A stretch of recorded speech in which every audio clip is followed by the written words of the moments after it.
Mastering the rhythm of a riff or song. Why rhythm is so important? Rhythm is the backbone of great guitar playing. If your rhythm is off, even the right notes will sound wrong. A tight rhythm makes your playing feel solid, professional, and powerful. It helps you lock in with other musicians and makes the song feel alive. Many guitarists focus too much on notes and ignore rhythm. Don't make that mistake. The groove is what makes a riff or song fun to play. So let's break it down, step by step. Step 1. Listen and follow along. Before picking up your guitar, just listen to the song or riff. Follow along with the tab or notation as you listen. Pay attention to the beat and pulse, where the accents fall, the overall groove and feel. Listen a few times. Let the rhythm sink in. Step 2. Tap your foot to the beat. Now play the song again, but this time, tap your foot in time. Your foot is your built-in metronome. It keeps you grounded in the rhythm.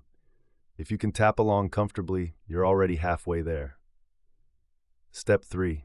Break down the rhythm. Now let's analyze the rhythm without the track.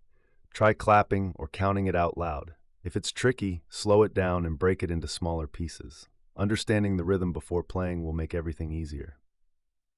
Step 4. Play the rhythm on an open string or power chord. Grab your guitar, but forget about the actual notes for now. Use an open string, like the low E, or a simple power chord, E5. Focus only on playing the rhythm, not the melody or fretting yet. Step 5. Play along with the track, slowly. Once you're comfortable, try playing along with the track, but at a slow speed. You're just locking in with the tempo, not worrying about playing every note yet. If it feels too difficult, slow it down even more.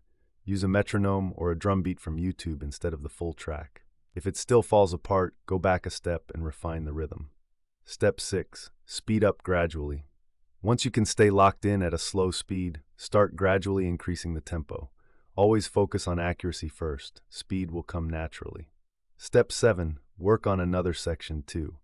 To avoid frustration or fatigue, work on 2 different sections of the song. If you get stuck on one, switch to the other. Then come back to the first one later. This keeps your practice fresh and prevents burnout. Step 8. Combine sections together. Once both sections feel good, try playing them back to back. Now you're connecting the pieces into a larger chunk of the song. Step 9.